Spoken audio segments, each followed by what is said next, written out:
공소 취소 사전 작업이냐? 아니 이번에는 대검이 나서가지고 박상용 전 수원지검 검사 징계를 심의한다고 그러네. 연어 술 파티만 4번째 수사와 조사를 하고 있는 거 아니야? 이제 이런 겁니다. 불법 대북 송금 사건과 관련해서 검찰이 수사를 하고 재판까지 끝났습니다. 그게 바로 이화영이 7년 8개월 대법원 확정 판결 받아가지고 그게 이제 뭐 조작 회유가 있었다고 그래서 국정조사 특별위원회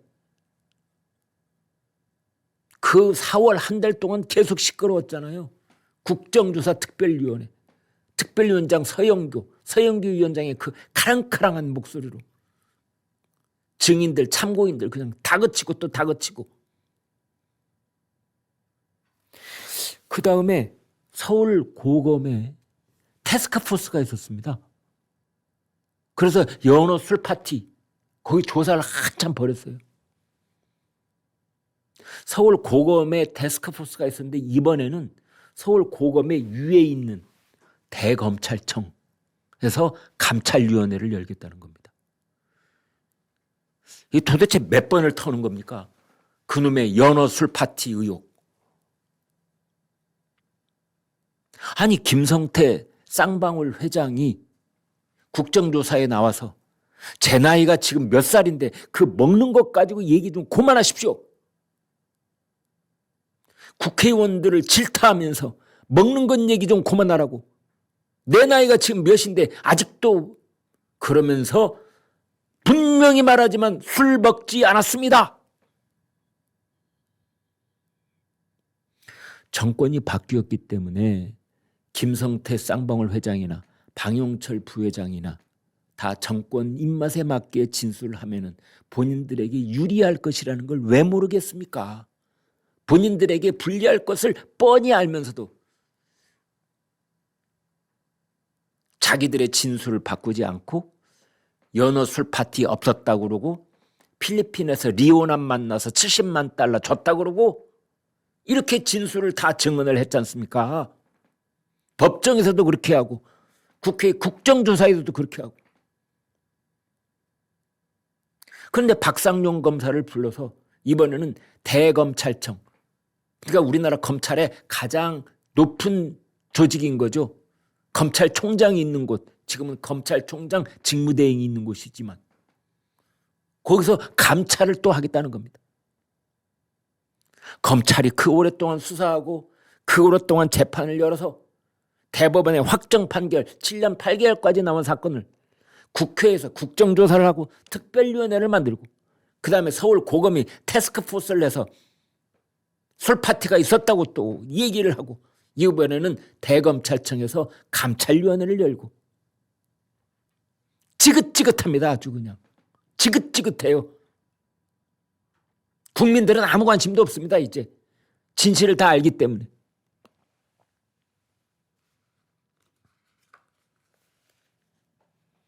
지금 나오는 얘기는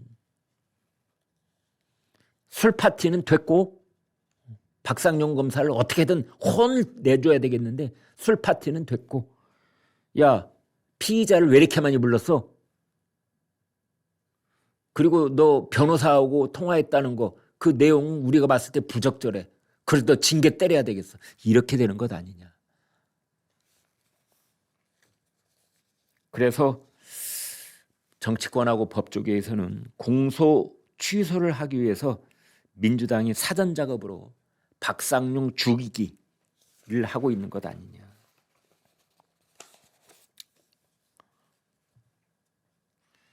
아무튼 대검 감찰위원회에는 4가지를 살펴보고 있다고 그래요. 연어회가 왔었느냐. 2번째, 술병이 들어왔느냐. 3번째, 피의자를 왜 180번이나 불렀느냐. 4번째, 신문조서의 기록상에 미비점이 있다. 서울 고검 태스크포스는 이화영 불러가지고 거짓말 탐지기를 쓴 적이 있대요. 거기서 이화영이 진실을 말하고 있다는 것으로 나왔답니다. 그래서 이 점에 대해서 박상용 검사는 뭐라고 했느냐. 법정에서도 증거 능력이 없다는 거짓말 탐지기 그 결과로 검사를 징계한다는 것은 들어본 적이 없다.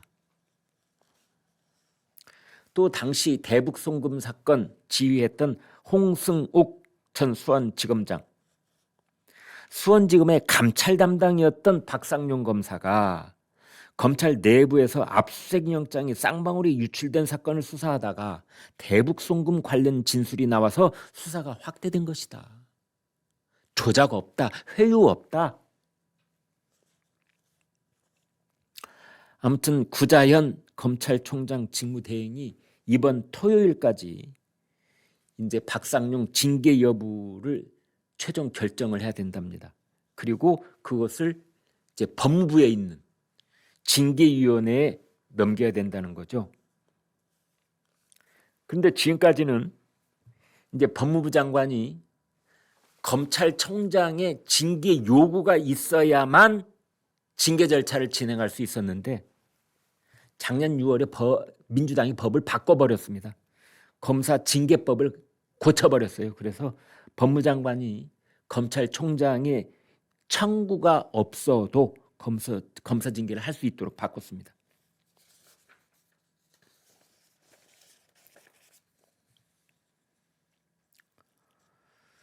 지규현 판사, 윤석열 전 대통령 구속을 중단시키고 석방해 준 뒤로 민주당이 집중 타격을 받았던 지규현 판사, 서울중앙지법에 있다가 지금은 서울 북부지법으로 가 있습니다. 그때 불거져 나온 것이 룸살롱 접대 의혹이었잖아요.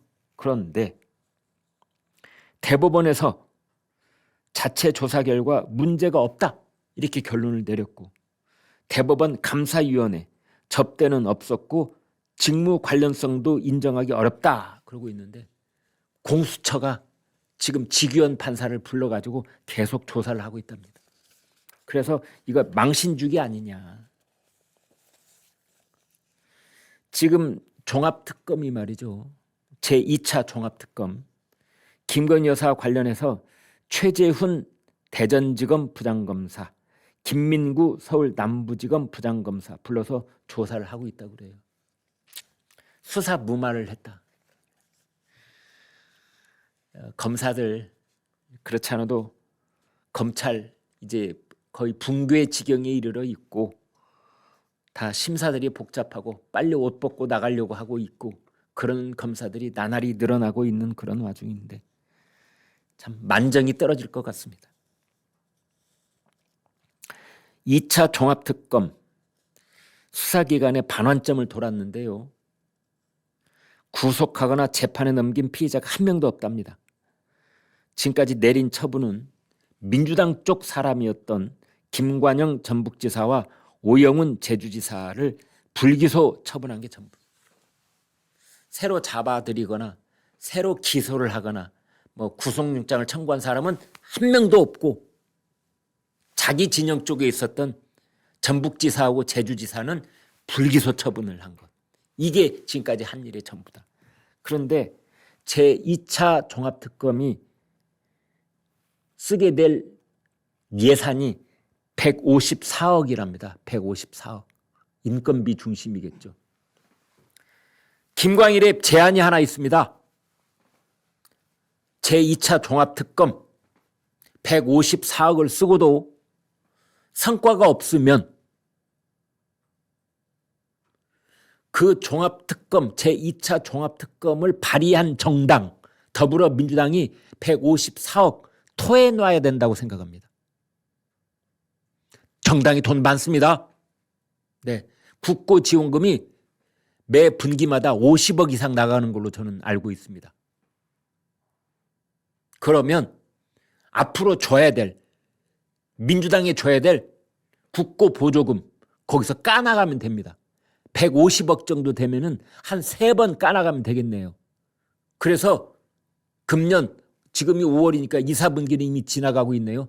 3, 4분기, 4, 4분기, 내년 1, 4분기 이 세 번의 국고 보조 지원금 이거 까버리면 됩니다. 그래서 특검 발의 함부로 못하게. 지금 특검이요. 조작해서 특검까지 나가면 특검이 6개가 지금 움직이고 있습니다. 그 특검 성과 없으면 그 특검 법을 발의하고 통과시킨 정당에서 그 특검에 들어간 예산 돈 이거 토해놔야 된다고 저는 생각합니다.